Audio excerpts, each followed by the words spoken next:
in Los Angeles. I get foreclosure leads daily because I have a source. It isn't lots of them in LA and lots of them in Palmdale, Lancaster, and you see Burbank Studios. It isn't that they don't exist. I'm not telling you they don't exist. What I'm telling you is that based on everything that's been published, there are significantly more foreclosures than short sales every place in Southern California. Well, there's still a lot of people coming into Los Angeles. Because it's just happening. This is a very desirable place to be, and I think the San Fernando Valley is extremely desirable. I agree. Especially if you want to have a family. There's less traffic. There are fewer parking problems.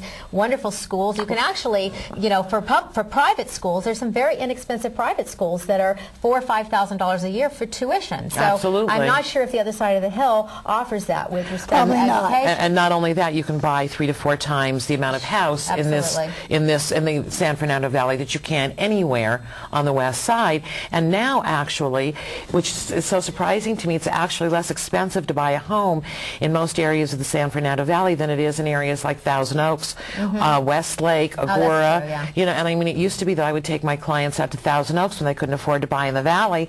Now Thousand Oaks is actually more expensive. Personally, I think that the best value for the money anywhere in Southern California is in the San Fernando Valley. I agree. And it's interesting. I mean, I was doing research this morning to look at prices, and you can get a 4-bedroom, 2-bath house in Granada Hills, Northridge, Canoga Park, Van Nuys, many very fine neighborhoods throughout the San Fernando Valley for $480,000. It's fabulous. Which is extremely inexpensive. And it's funny that, you know, that the city, the state, they talk about this affordable housing crisis and how, you know, there need to be subsidies to help people get into property. Well, I don't think that's really the case. I think that's overblown. I think it's a myth, essentially, because the San Fernando Valley has plenty of inexpensive, you know, condos. You can get something for a $250,000 2-bedroom or a $200,000 1-bedroom.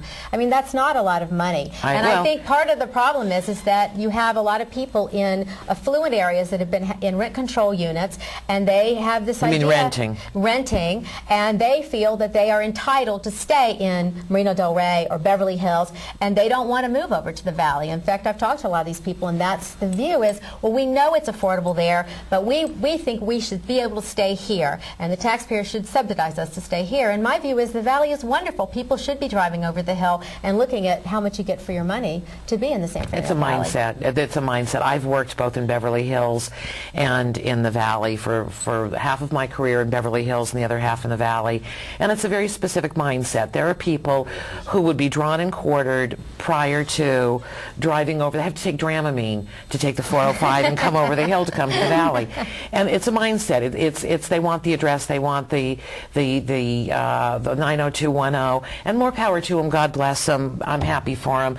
But for people who are, particularly like younger families, people who really want a quality home in a quality neighborhood, and to me, as much as it's about the money, as much as it's about the loan you can get, it's about having a big fat case of the warm and fuzzies. Because I don't care who you are or where you live, there is absolutely positively nothing that can compare with the feeling of owning your own home. There is nothing that compares to it. There is nothing that's as meaningful.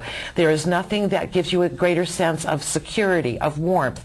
Having a very soft, warm place to land. To me, that's 60% right there. There are people out there right now who are living in apartments, they're living in rented houses, and they're afraid to dip their toe in this market because of all the talk with the subprime lender disasters and all the foreclosures and all the short sales. And my humble opinion is that the bottom line is, if you've got a respectable FICO score, which is your credit score, and if you have a decent income, you're out of your mind if you don't buy a house.